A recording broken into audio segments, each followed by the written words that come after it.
What's up, everybody, and welcome to the Super Bowl 56 Fantasy Flex Props podcast presented by PrizePicks. I am your host, Chris Raybon, joined as always by my dude, Sean Koerner. Sean, how you feeling? Feeling pretty good.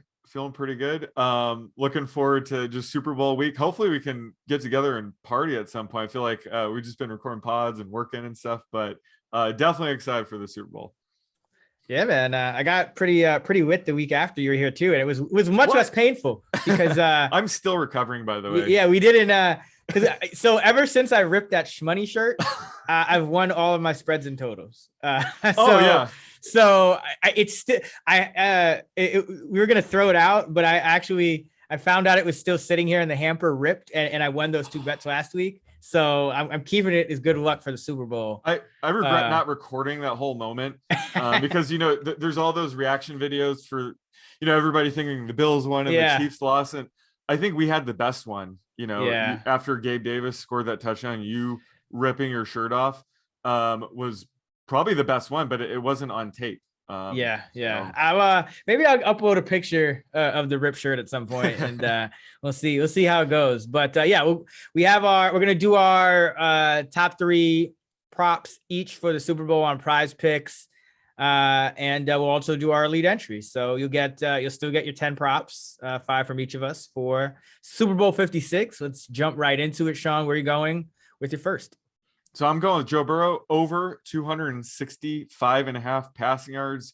I realize this is a tough matchup against the Rams defense. I realize, this is Burrow's first Super Bowl, but he's proven that he can handle the pressure.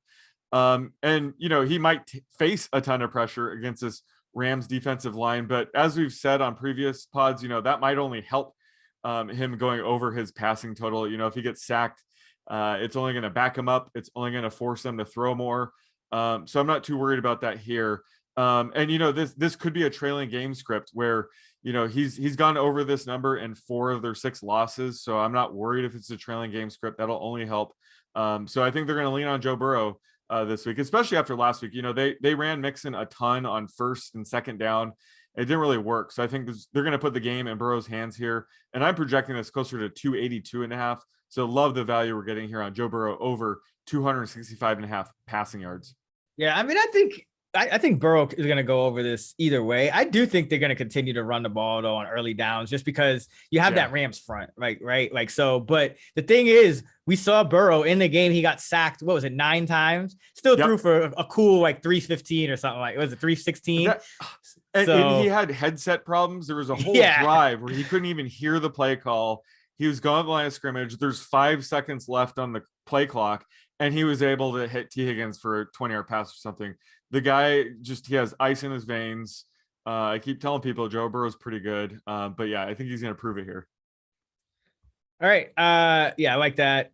This number is a little lower than you'll see at some of the other markets. It's usually in the 270s. So take advantage on PrizePicks. For my first, I'm going with Cooper Kupp over 8 receptions. And if you look back at his season this year, he's been over 8 in 11 games. He's had exactly 8 in 1 game, and then he's been under 8 in 8 games. So he has much better than I think a 50-50 chance of going over this number. It's a huge number, but you look at the last 2 postseason games, he's had 9 and 11, gone over it in 2 out of 3 in the postseason. So I think you're getting a great value here for Cooper Kupp. And, we like him in a lot of different ways in this game. But, looking at how the Bengals defended the Chiefs, if in the second half, they dropped 8 in the coverage a lot. Now, do they do that again?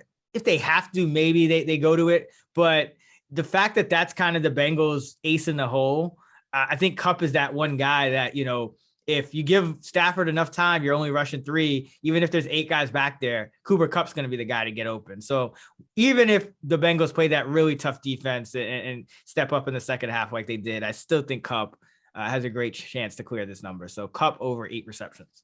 Yeah, this might be a hot take, but Cooper Kupp is pretty good at football. That goes with my Joe Burrow's pretty good at football hot take as well.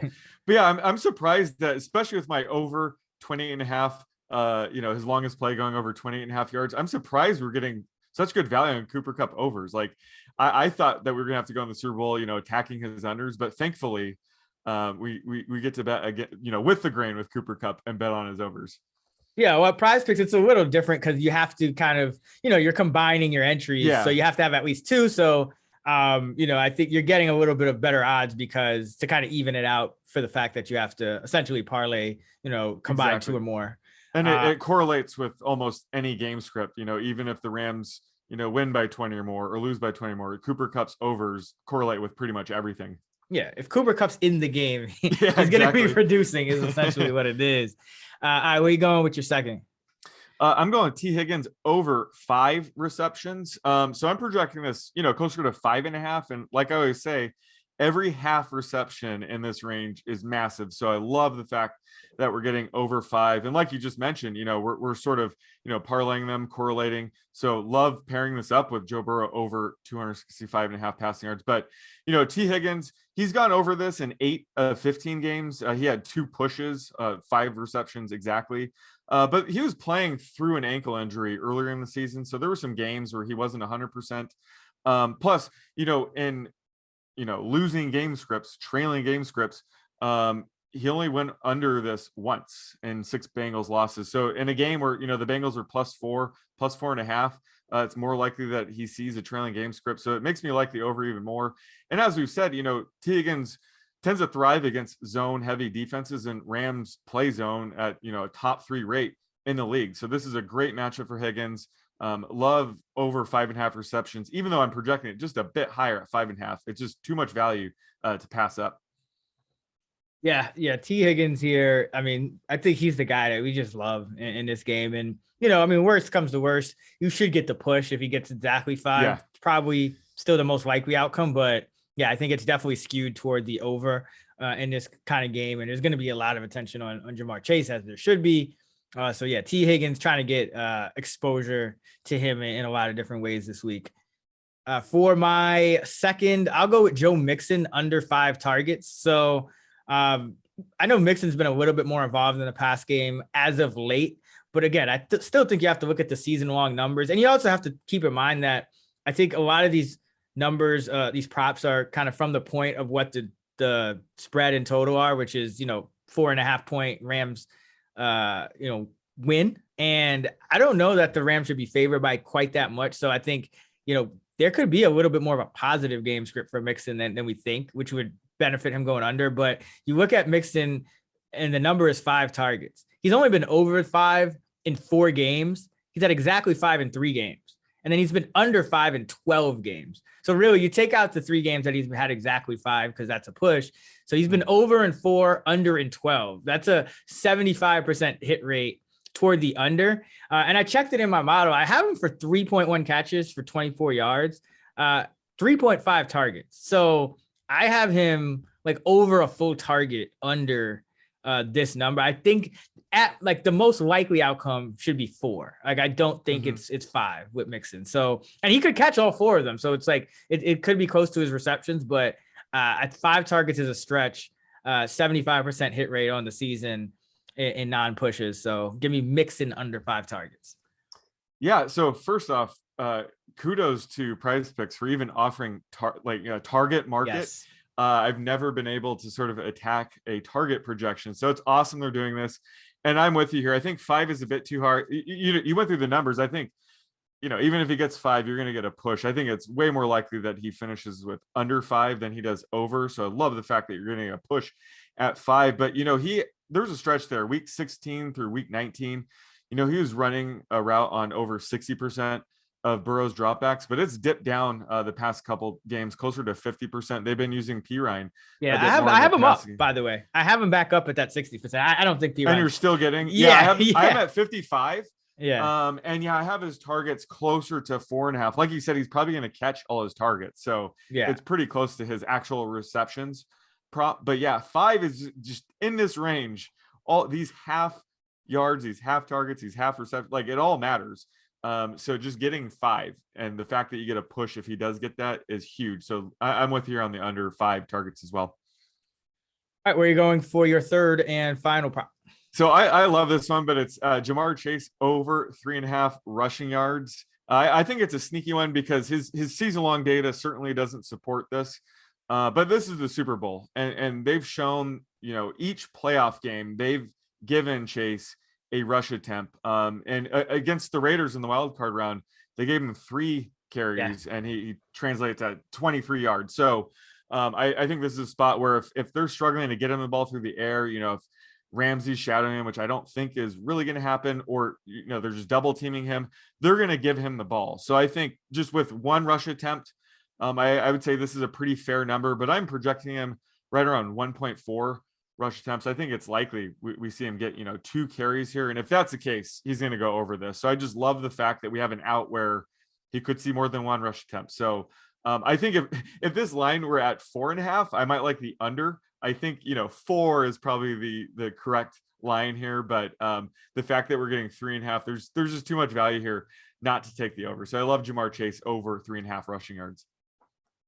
Yeah, I had a feeling that this would be one that there would be some value here, because I noticed early in the week at some spots it was 3.5, and then it jumped up to 4.5. We're still getting a 3.5 here at PrizePicks, and you mentioned it on one of our earlier pods. Like, that yard makes so much difference between like the 4.5 and the 3.5. So yeah, at 3.5, I think it's an over, because I actually have him projected for a little over 1 carry because of how much his rushing usage has improved, or gone up, I should say, in the postseason. And it's the Super Bowl.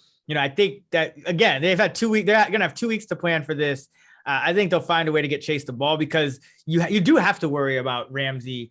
Even if he hasn't done it much this year, you still have to worry about it. So I think that they're going to have those plays like, okay, if Chase is not like involved in the game, or even if he is, like, we need to have a few guaranteed touches for him. Yeah. So I wouldn't be surprised if he gets multiple attempts again. All right, for my third and final prop, it kind of correlated to my second one, but I went Mixon under target. So I'm going with him over 16.5 rush attempts. And again, this just comes back to the fact that I think the spread is a little bit inflated at 4.5. But I have Mixon closer to 18.5 rush attempts. And he's been over this number in 12 and 19 games overall this season, including 2 of 3 postseason games. And you look at the Rams, and, last week against the Niners, Elijah Mitchell only had 11 carries. So you might say, okay, well, that's not good for a guy like Mixon. But remember, Deebo Samuel also had 7. Kyle Juszczyk had 1 as well. And I think in this game, we've seen Chris Evans and Samaje Perine get 3 carries all postseason. So I think this is the Super Bowl. Wouldn't be surprised if Mixon gets every single backfield carry, as he should. So I think he even has a little bit of a higher floor than the rest of the season, when he's still been over in 12 and 19. So give me Mixon over 16.5 rush attempts. Yeah, I'm right in line with this. I love the process too, where even if you use, the Rams -4, I'm projecting Mixon closer to 18 rush attempts, but I'm projecting this game closer to -3. So take either way, you're going to get Mixon over. So I'm projecting Mixon closer to 18.5. And yeah, they're probably not going to give Samaje Perine or Chris Evans a carry if they can help it. If anybody else gets a carry, it's going to be Ja'Marr Chase. So I think just the fact that Mixon's, guaranteed to get, 90% of the rush attempt share, I think this is a no-brainer. If you do like the Bengals, if you think the Rams are going to blow them out, you wouldn't like this as much. But I'm with you here, thinking the Bengals are going to cover the spread, and love Mixon over 16.5 carries. And we have seen the Bengals kind of stick with it. I mean, even in the game against the Chiefs, you were kind of lamenting, like, hey, they did run it a lot on early downs. But I think after that Titans game, I think there's just going to be a certain amount of early down running. Like, I think the Bengals will still probably come out in the first play of the game and pass. We talked about that on another pod. They've done that 16 out of 20 times. But overall, I think they still have to stick with the run game. And you're getting some value here if they do better than the spread. Yeah, you just have to keep them honest. You don't want Donald and Miller teeing off on Burrow. So they absolutely still have to run the ball, even if he's not being effective. That's why I think you're kind of with me in liking the running backs to go under their rushing yard prop. Yeah. So this is better when you're convinced the guy's going to get volume, but you don't know if they're going to be effective. That's typically Joe Mixon heading in this game. It's better just to attack their rushing attempt prop. There's more control over, that projection. Yeah, there's and the rushing yardage props, there's just not as much value even on going under. Like, I think they could both struggle, but I also think this could just be a lower scoring game where, like you said, you have to stick with running the ball. So that's why I'm going with the attempts. All right. that is going to do it for our Super Bowl 56 props episode. To recap, Sean's going with Joe Burrow over 265.5 passing yards, T. Higgins over 5 receptions, and Jamar Chase over 3.5 rushing yards. I'm going with Cooper Kupp over 8 receptions, Joe Mixon under 5 targets, and Mixon over 16.5 rushing attempts. That is going to do it for the show. Be sure to leave us a 5-star rating and review. Be sure to check out actionnetwork.com for all of our Super Bowl 56 betting content, and fantasylabs.com for all of our Super Bowl 56 DFS content, tools, models. And of course, you can follow Sean on Twitter at _oddsmaker and me at Chris Raybon. You can also find us at those same handles in the free award-winning Action Network app. Enjoy the Super Bowl and let's get this money. Check out all of our Super Bowl content on the Action Network, and don't forget to watch Convince Me, 11 a.m. Eastern, Sunday, to see who we're thinking about as the game gets close.